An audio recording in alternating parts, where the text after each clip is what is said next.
시청자 여러분 안녕하십니까. 지금부터 조목현의 안보정론을 시작하겠습니다.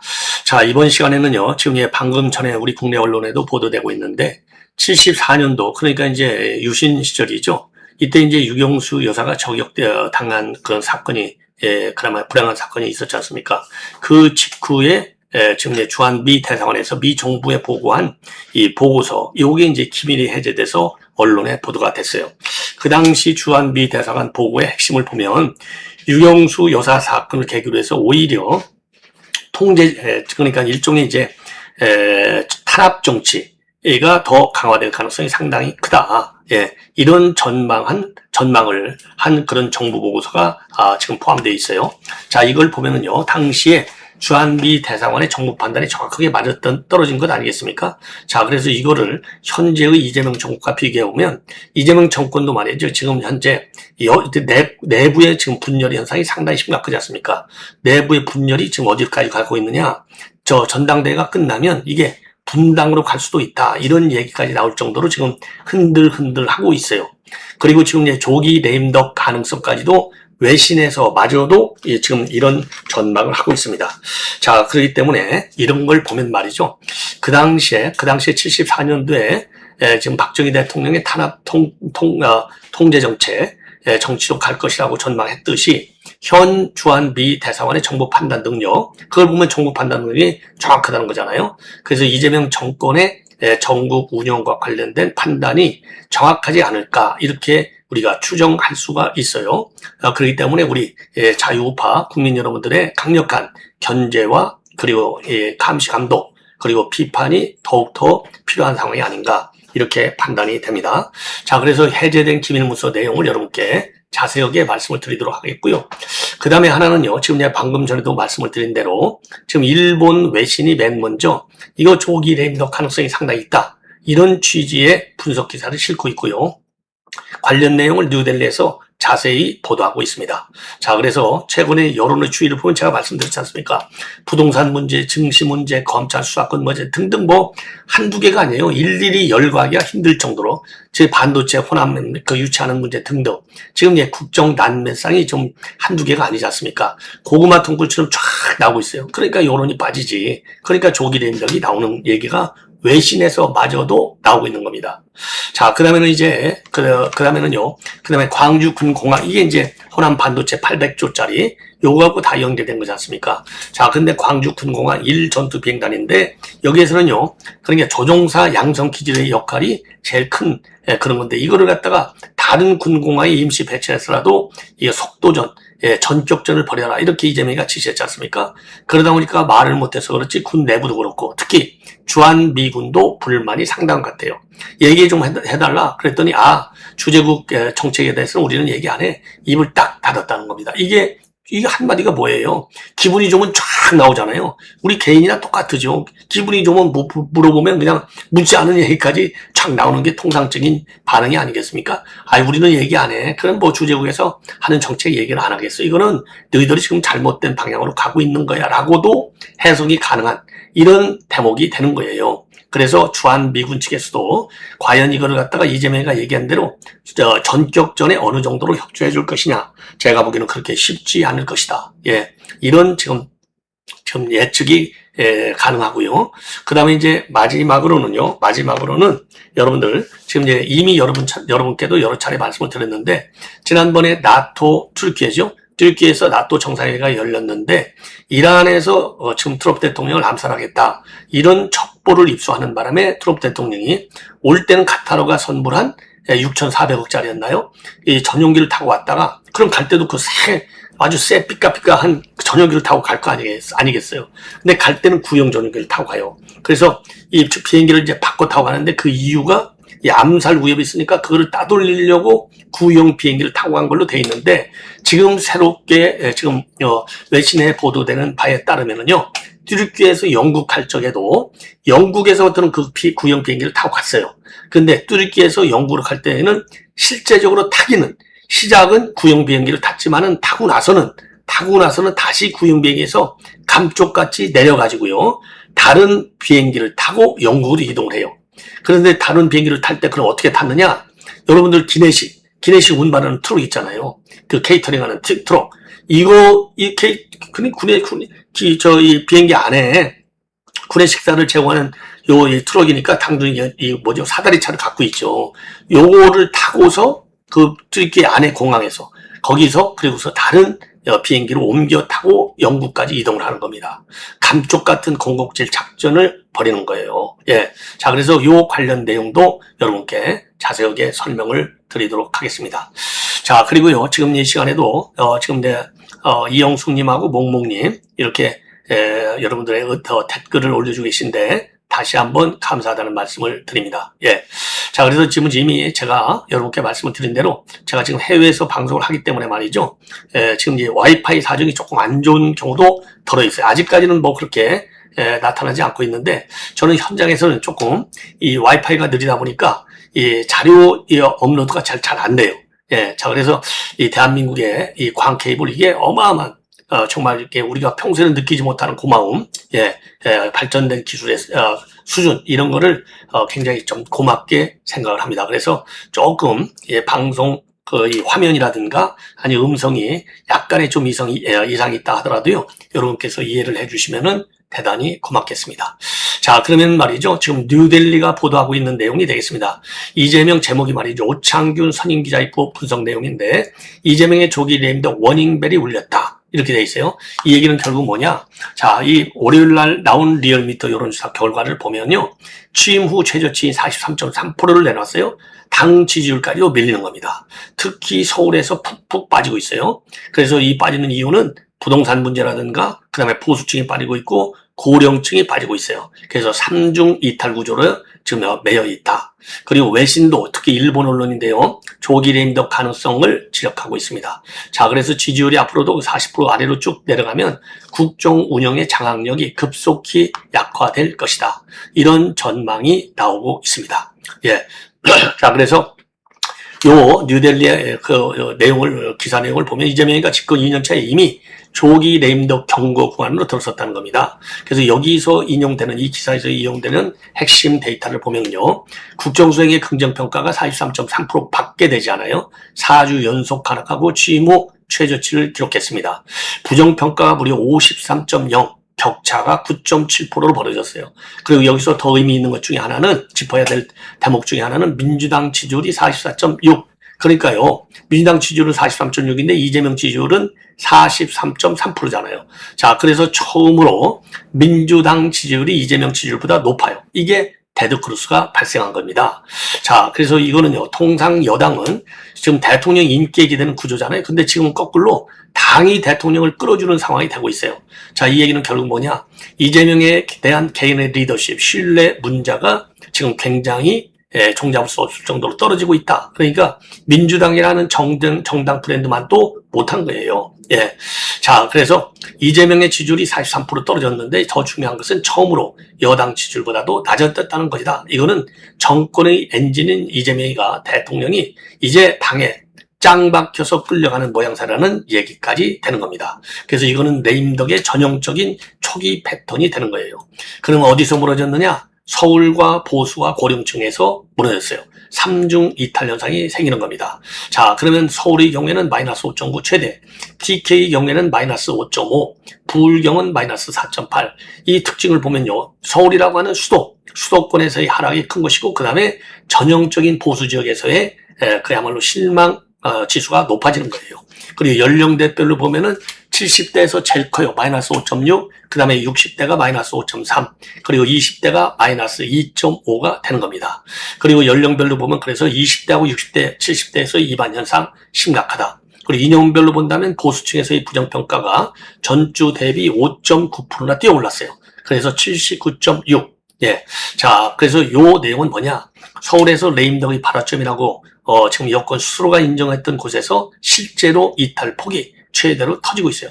수도권 의원들이 검찰의 보안 수사권, 그리고 부동산, 세제, 이걸 보고 아이고 우리 망했네. 이러다가면은 총선도 대선도 망하는데 이런 우려가 많았다고 그러잖아요. 이게 실제화되고 있는 거예요. 그래서 세제 개편 논란이 체감 분노가 상당히 생각보다 더 세다. 그래서 전통적인 반여권층인 보수와 고령층은 이미 등을 완전히 돌렸고 20대도 추가 이탈하고 있다. 이렇게 우리가 볼 수 있는 겁니다. 자, 그래서 서울이 맨 먼저 돌아서고 부동산 자산이 집중된 수도권에서 세제 개편을 건드렸다가 그야말로 민심의 뇌관을 눌러버렸다. 이렇게 해석이 되모가죠. 그래서 여권 내부에서도 서울이 내임덕 발화점이 될 수 있다고 했는데 그 예고된 민심 위반이 현실이 된 것이죠. 여기에다가 보수층의 부정평가가 80%를 좀 임박하잖아요. 79점 몇 프로니까. 예, 그래서 67대는 지금 이미 등을 돌렸고 이 정도면 정권의 사회적 안전판이 무너진 것이다. 이렇게 볼 수 있는 대목이 되겠습니다. 그리고 코어 핵심 지지층도요, 지금 흔들리고 있어요. 바로 진보층과 40대 이탈의 누적 현상이 상당히 크다. 그래서 좌파 지지층의 긍정평가도 일주 전에 비해서 2%가 빠졌어요. 63.7. 그래서 이거는 뭐냐? 7월 중순부터 금리 인상과 증시 급락, 그리고 검찰의 보안수사권 폐지했다는 여권 내의 갈등, 그리고 유시민의 필연적 실패 발언, 그리고 40대와 진보진영 이탈이 계속해서 지금 진행되고 있는 거, 그리고 7월 말부터는 진보진영의 긍정평가가 일주 전보다 마이너스 2.2%나 빠지고 있는 거, 그리고 8.17 전당대회를 앞두고 진보의 응답 비율은 늘었지만은 이재명의 지지 강도라든가 결집력은 약화되고 있다. 자, 그래서 이것은 뭘 의미하느냐? 단순 시청 규모는 유지하고 증가하는 것처럼 보여도 그 안에 있는 응집력과 정서적 충성도는 상당히 떨어지고 있다는 것이죠. 그리고 부동산과 사법 개편을 놓고 진보 내부에서조차도 정책 피로감이 증가하면서 노선 갈등이 지금 심해지고 있는 이런 사연이 되겠습니다. 자, 그래서 한마디로 얘기해서 진보 안에서도 이건 너무 무리한다, 속도 조절이 필요하다라고 하는 피로감이 쌓였고, 그리고 이재명을 갖다가 전폭적으로 지지하는 고층도 그러다 보니까 줄고 있는 현상이 되는 겁니다. 자, 그래서 지금 일본 언론에서 산케이결의 주간지 후지가 보도하고 있는 대목은요, 굉장히 의미가 깊다고 봐요. 보도 요지를 보면 부동산 세제 개편 논란이 결국 주가 급등락이, 이런 것들이 민심 악화를 지금 야기하고 있고, 이재명의 부정평가가 50%를 넘었다는 점을 근거로 해서 조기 레임덕 가능성을 지적하고 있어요. 그리고 여당 대표 선거 이후에 당내 분열 가능성이 크다. 그리고 임기가 4년 가까이 남았는데도 레임덕이 예상보다 일찍 올 수 있다. 이렇게 전망하고 있습니다.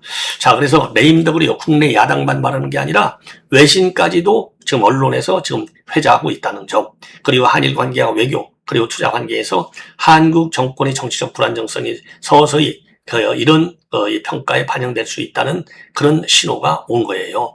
자, 그러다 보니까 말이죠, 이재명 본인의 부담은 훨씬 더 커질 수밖에 없는 것 아니냐. 그러면 무리수가 나올 가능성도 있는 것이죠. 여기에 우리가 지금 주목을 해야 될 것이 아니냐. 그래서 지지율이 이제 앞으로 계속 빠져서 40% 선 아래로 넘어갈 경우에는 이재명의 국정 장려는 급속도로 약화될 것이다. 자, 그래서 말이죠. 예, 지금 외신이 보고 있는 조기 레임덕 얘기가 이제 국내 전문가들 사이에서도 이게 이제 언론에 회자될 가능성이 큰 것이 아니냐. 그래서 8.1 전당대회 이후에 여권 내 개파 갈등이 강화되고, 그리고 이제 사법 개편 노선 충돌이 재점화될 경우에는 민주당과 이재명의 지지 기반이 동시에 약화되는 구조적 레임덕으로 발전할 위험성도 크다. 자, 이렇게 판단이 됩니다. 예. 자, 그래서 우리가 말이죠, 더 가열차게 비판을 좀 해야 될 것이 아니냐. 그 이유는 뭡니까? 나라를 바로 가게 만들어야 될 거 아니에요. 지금 이재명이 안규백이 하는 꼴을 보십시오. 경제는 김용고의 하는 꼴을 보시라고요. 우리가 참아낼 수 있습니까? 나라가 더 망하기 전에 우리가 좀 방향 설정을 해줘야 된다. 이런 말씀을 드리고 싶습니다. 자, 이번에는요, 지금 이제 광주 군 고기 기지와 관련해서 군도 그리고 주한미군도 열불이 나 있어요. 자, 이유는 무리한 광주 군 공항의 폐쇄가 되겠죠, 이전. 자, 그래서 2028년 중반까지는요, 광주 기지 기능을 갖다가 다른 군 공항으로 임시 배치하라. 이재명이가 그렇게 지시를 했어요. 그래서 군이 초비상에 걸렸다라는 얘기가 나옵니다. 당연히 군은 임시 배치가 적기에 이루어질 수 있도록 구체적인 방안을 마련해 나가겠다. 예, 이렇게 얘기를 하지만은 과연 이게 되겠느냐 이 말입니다. 예. 그래서 군에서의 공식 입장을 보면은요, 광주 군공항 기능을 다른 군공항으로 임시 배치하는 방안을 적극 추진하겠다. 임시 배치로 인한 안보 및 대비 태세에 미치는 영향을 최소화하면서 정부의 반도체 산업 경쟁력 강화에 적극 협력하겠다라고 밝히고 있어요. 그래서 2028년 중순까지 다른 군공항으로 임시 배치하겠다고 하는데 이게 가능한 얘기겠습니까? 그야말로 속도전도 모자라서 전격전을 주문한 거나 마찬가지인 거예요. 자, 그러면 이게 말이죠. 지금 언론 보도, 지금 문화일보 보도를 보면 말이죠. 광주의 군공항은 공군 제1 전투비행단이 사용하는 공군 기지예요. 그런데 여기서는 주로 뭘 하느냐? 조종사 양성을 위한 고등 비행 교육을 담당해요. 당연히 이제 서남부 영공 방위 업무도 담당하죠.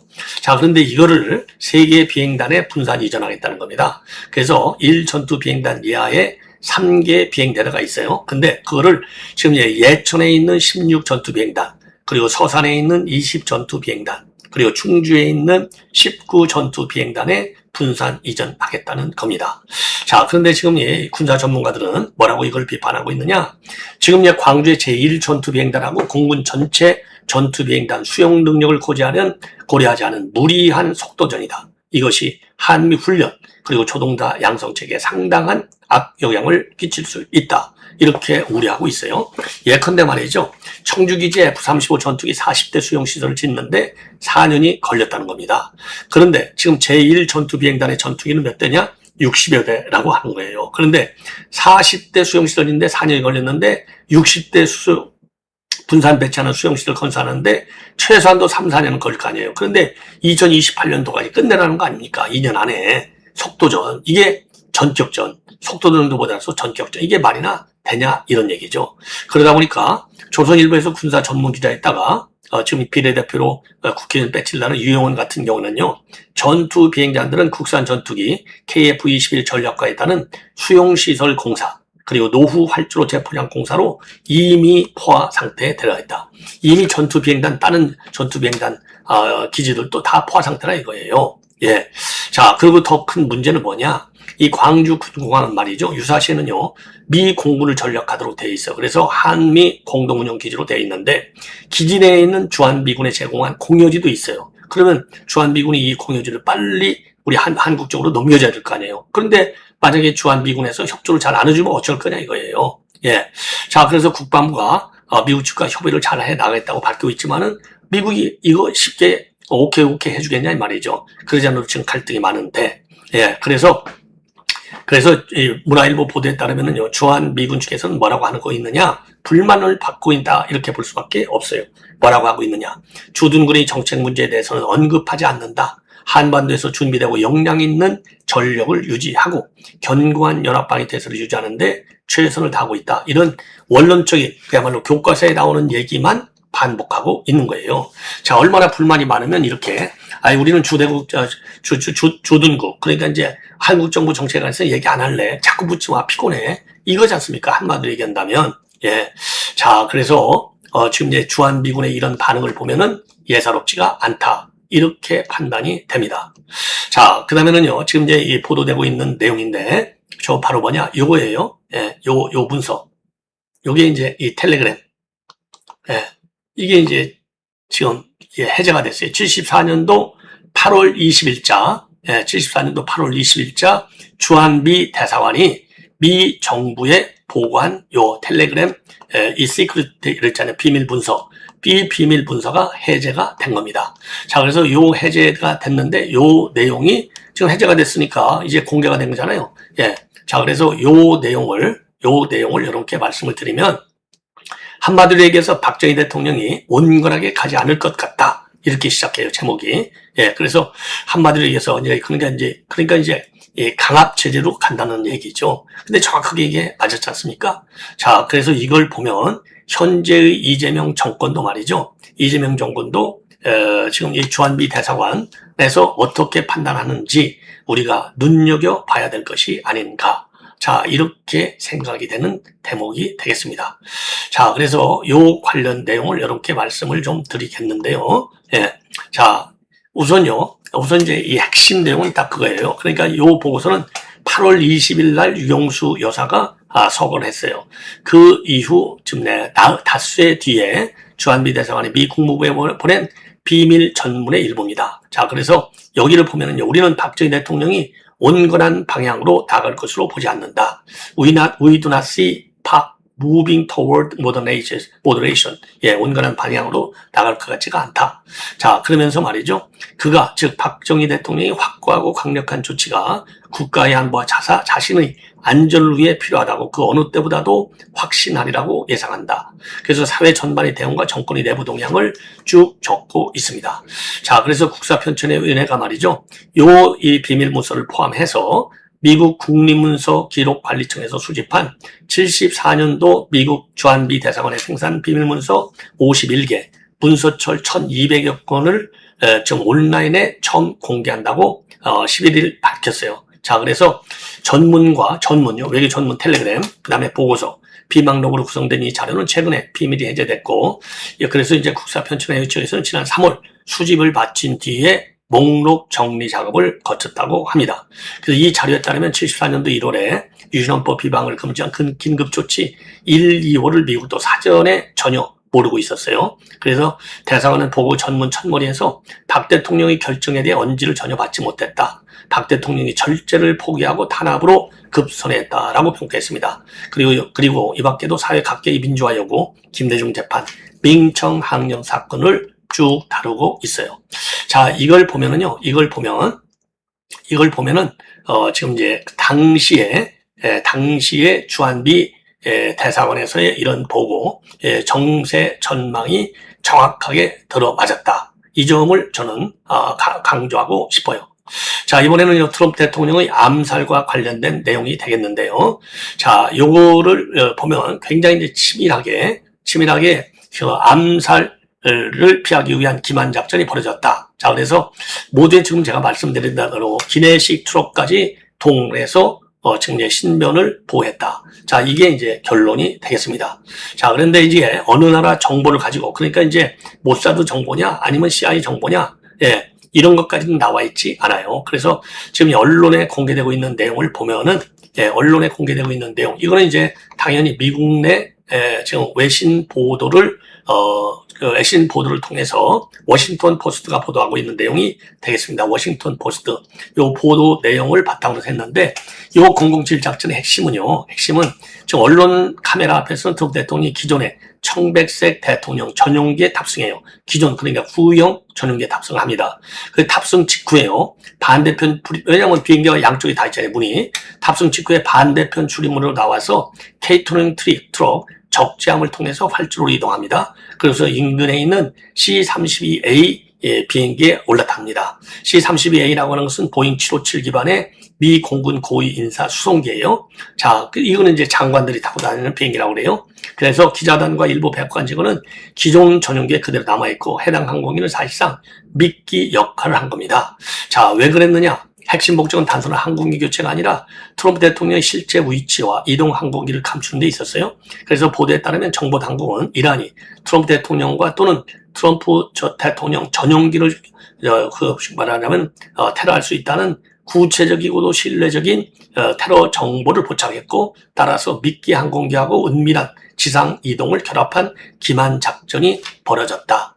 자, 그래서 실제 대통령이 탄 C-32A 요 수송기는요, 영국 밀든홀에 먼저 도착을 했고, 그 후에 기존 전용기로 옮겨 탄 것으로 알려졌어요. 그래서 기존 전용기에는 대통령이 타고 있지 않았음에도 불구하고 비행 중에 전용기 호출보를 사용했다, 이렇게 전해져 있어요. 바로 이제 외부의 추적과 공격 가능성을 혼동시키는 것이죠. 그리고 실제로 대통령이 탄 요 수송기, 이거는요, 비행 호출보를 사용하지 않았어요. 감춰야 되니까. 자, 그래서 이거는요, 지금 워싱턴 포스트지가 집중적으로 자세히 보도하고 있습니다. 자, 그래서 지금까지는요, 트럼프 대통령이 구형 에어포스 1을 타고 영국으로 향했다까지는 공개가 됐지만은요, 지금 이제 이 별도의 지금 수송기를 타고서 이동했다. 이거는 이번에 처음으로 나온 얘기가 되겠습니다.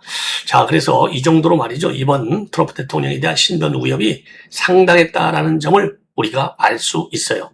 자, 그래서 이번 이제 이 기반 작전을 조금 더 자세히 말씀드리면 이렇게 되어 있습니다. 이 공개 탑승을 연출한 거예요. 그래서 앙카라 공항에서 취재진이 보는 앞에서 기존의 청백색 대통령 전용기, 즉 구형 전용기에 탑승해서 손을 흔들어요. 그러니까 이제 일반 국민들, 일반 우리 세계인들이 보기에는 이거 구형 전용기 타고 가는구나 이렇게 알 거 아니겠어요. 딱 타고 나자마자 전용기 반대편으로 그 비행기에서 내려요. 이탈해요. 탑승 몇 분 뒤에 트럼프 대통령하고 일부 핵심 참모는 언론과 기자단이 보지 못하는 반대편 출입문으로 이동합니다. 이 단계는 공개 탑승 장면과 실제 이동을 분리하는 핵심 장치가 되는 거예요. 그리고 케이터링 트럭을 이용하는 겁니다. 기내식, 그 다음에 물품 적재용 차량의 적재함이 항공기 출입문 높이까지 올라왔고 트럼프 일행은 그 안에 숨어서 항공기 밖으로 빠져나와요. 그래서 일반 승객용 계단이라든가 의전 차량을 쓰지 않은 이유는 활주로에서의 시각적 노출과 감시 가능성을 없애내는 데 목적이 있는 것이죠. 그리고 나서 별도의 수송기 C-32A로 은밀히 갈아탑니다. 그래서 트럼프 대통령 인근에서 대기한 미 공군 32A 수송기에 옮겨 타고 헤르세스 국방장관도 이 항공기에 같이 탑승을 합니다. 이 항공기는 보잉 757을 갖다가 고위 인사수송용으로 개정한 기종이라고 그래요. 미끼 전용기의 분리운항.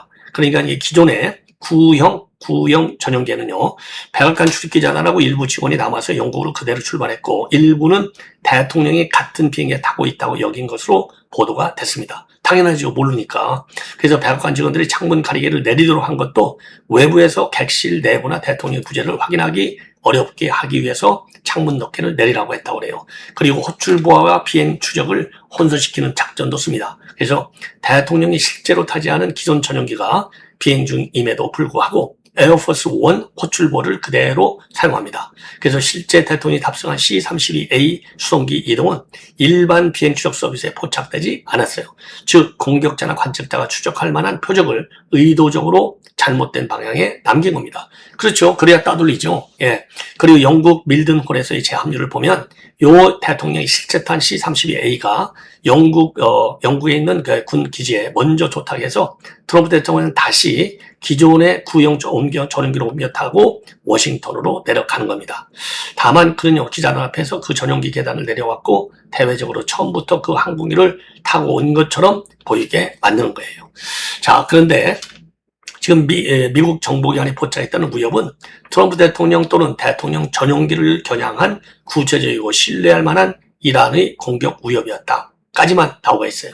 다른 거는 나와 있지 않아요. 예를 들어서 이란 정부 혁명수비대 정보기관 대리 세력 중 어느 쪽이냐, 그리고 암살, 지대공 미사일, 드론, 공항 내부 협조, 항공기 파괴 공작 중 어떤 공격이 유용했느냐, 그리고 위협 정보가 통신 감초, 인간 정보원, 그리고 동맹국 정보 또는 현장 감시 중 무엇에서 나왔는지도 밝히지 않고 있습니다. 그리고 구체적인 표적의 시점, 공항, 이동 경로가 특정돼 있었는지도 언급하지 않고 있어요.